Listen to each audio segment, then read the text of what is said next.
डल्लो चाहिँ जिउ चाहिँ लाने छ क्या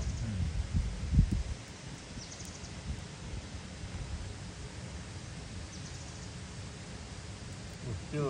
मुनिको सब फ्याँक्यो कम्मर त्यो पनि काम नलाग्ने मान्छेले त सब्जी त्यो बोक्राहरू फ्याँक्दैछ यसले काम नलाग्दा खुरहरू फल चाहिँ लाँदैछ फल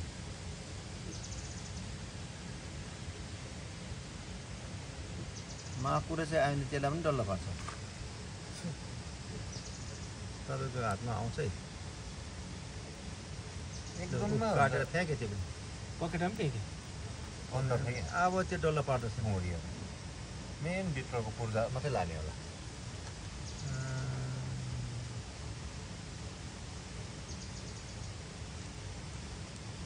भित्रको त्यो टाउको काटेर चाहिँ त्यहाँबाट यिनीहरूले भित्रको उयो निकाल्दैछ अन्ध्राभुँडी डल्लो पार्दैछ त्यो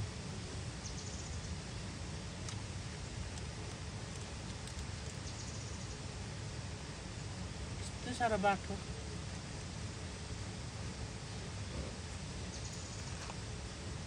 पकेटा चुटेको छैन क्या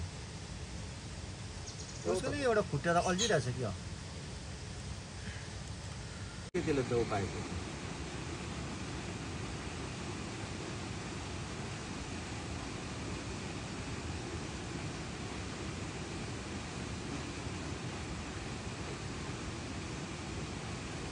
टेम्परेचर के साह्रो भर्ने 31 पुग्दैछ त चटेको गर्दा छुट्याउने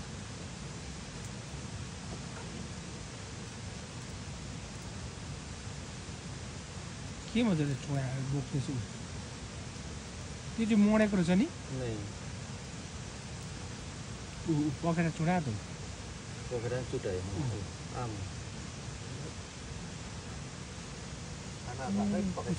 जिउ पनि चुडायो जिउ पनि चुटायो जिउ चाहिँ लान्छ कि जिउमा कर नि अब त्यो पखेटाले अल्झेको भनेर थाल पाएँ पखेटै पहिला काट्यो त्यो अर्को काटेको छैन पखेटै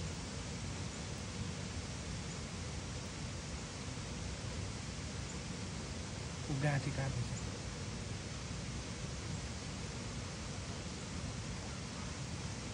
बच्चाको पिस कस्तो पढाउँछ है मान्छे मार्न थालेको कति गर्छ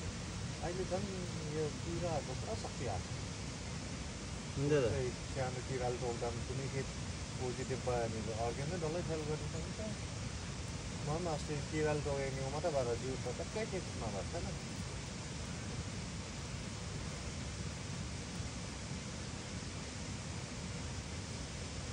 किरा परिसकेको छ ऊ जिउमा सबै चालिसक्यो नि पकेटा पनि काटिसक्ने आँटे ऊ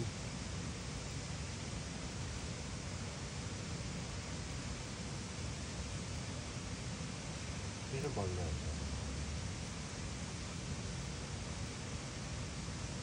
पानीमा पस्छ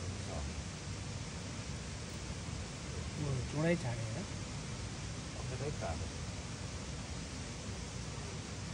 जिउ लाने हो क्या यत्रो बोक्नु सक्छ यसले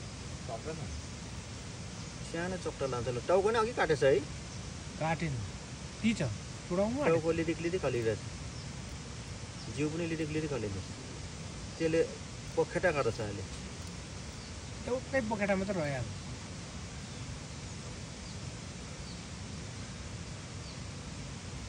यसले उसको नानीलाई खुवाउनुको लागि साह्रो दुःख गरेको है ल टाउको त झऱ्यो त ल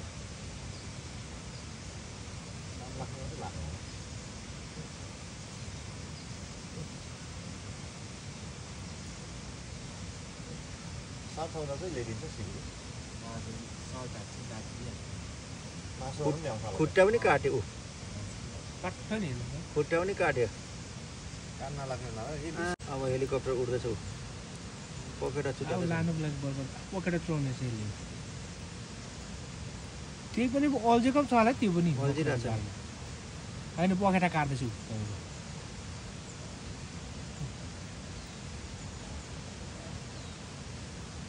भगवान्ले चाहिँ सबैलाई बुद्धि दिएको हो हेर सक्यो पखेटा पनि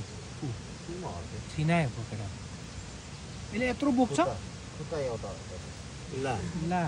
झरे त्यसलाई तान्दैछ यसले बोक्नु सक्दैन होला यता बोल्यो हौ जानेछ अब लोग्यो हौ जसमा बाज लगाइहाल्यो यस्तो गरेर उड्नु पाएन उँधो छैन त्यही पोखरीमा बस्यो भने चाहिँ गयो के हेलिकप्टरले लगे अब लगे ओइ जाठा त्यो हेलिकप्टर जस्तो क्या